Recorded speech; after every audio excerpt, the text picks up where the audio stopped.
जितने भी लोग बैठे हुए हैं यहाँ पर, और बहुत से बच्चे ऐसे हैं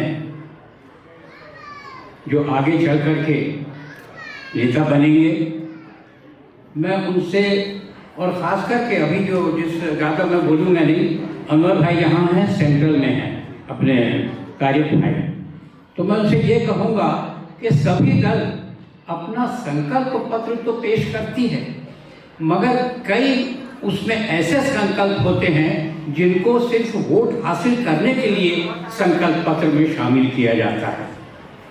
मैंने एक सुझाव भारत निर्वाचन आयोग को दिया था, जिसको उन्होंने स्वीकारा भी और उस पर अमल करने की बात की है कि बजाय संकल्प पत्र के जो वादे आप पूरे कर सकें उसका शपथ पत्र दें, हलफनामा दें, ताकि अगर आप उस वक्त उसको पूरा नहीं करते हैं तो आपके खिलाफ केस चला करके उसमें 2 साल तक की सजा का प्रावधान है। तो लोग डरेंगे, ये लालची संकल्प देने वाले लोग और दल डरेंगे। मैं किसी दल विशेष का नाम नहीं ले रहा हूँ, ये संकल्प तो हर दल लेता है, लेकिन मेरा निवेदन यही है कि संकल्प पत्र के स्थान पर भाई तारिक अनवर जी वहाँ पर भारत निर्वाचन आयोग में अपनी तरफ से भी लिखें, अगर मौजूद समझते हैं तो, कि बजाय संकल्प पत्र के शपथ पत्र सभी दलों के लिए जाए, ताकि बाद में उन्हें पकड़ा जाए और उनके खिलाफ कार्रवाई हो सके। और ज़्यादा ना कहते हुए, क्योंकि बहुत कम समय में बोलना है, मेरे पास तो बड़ा लंबा चौड़ा इतिहास है। करीब 12 साल तो मैं शहर कांग्रेस कमेटी का अध्यक्ष रहा, और जब मैं शुरुआत किया आदरणीय विद्याचरण शुक्ल का नाम लेना मैं मुनासिब समझता हूँ और ज़रूरी समझता हूँ कि उन्होंने मुझे राजनीति में लाया, वरना मैं तो वकालत कर रहा था। तो मुझे बुलाया और बोला कि बल्लू, मेरा निकनेम बल्लू है, ज़्यादातर लोग इसी नाम से पुकारते हैं जो नज़दीकी हैं। तो बोले बल्लू तुमको चुनाव लड़ना है तुम्हारे वार्ड से। मैंने कहा भैया मैंने तो कांग्रेस भवन नहीं देखा हूँ अभी तक। वो बोले तुम बाद में देखते रहना, अभी तुमको लड़ना है। और वहीं से मेरी राजनीतिक की शुरुआत हुई। मैं लड़ा, मेरे साथ कोई कांग्रेस का कार्यकर्ता ही नहीं था, क्योंकि मैं जानता ही नहीं था। मेरा कार्यालय एक था और कार्यालय प्रभारी जो थे वो उस ज़माने के मशहूर कव्वाल ईद अली शाह थे।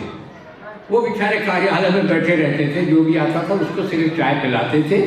और उस ज़माने में मेरे खिलाफ जो चुनाव लड़े थे वो जनता पार्टी के संतोष कुमार गर्ग थे, जिन्होंने वार्ड चुनाव में उस ज़माने में 78 की बात बता रहा हूँ, उस ज़माने में 1 लाख रुपया खर्च किया था और मेरा खर्च हुआ था 2150 रुपया मात्र, जिसमें आज कोई सोच भी नहीं सकता कि हज़ारों में कोई पार्षद का चुनाव लड़ सकता है। और मैं जीत करके आया।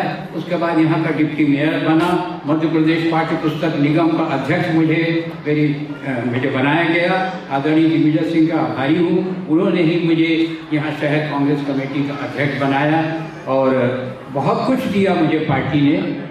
तो कई लोगों ने मुझसे कहा भी यार जब तुम ये इतने सब चीज़ें दी हैं तो तुम फिर जोगी कांग्रेस में क्यों चले गए। मैंने कहा भाई वो इतनी आत्मीयता थी कि उन्होंने बोला बिना मुझसे पूछे मेरे को मीडिया विभाग का चेयरमैन बना दिया।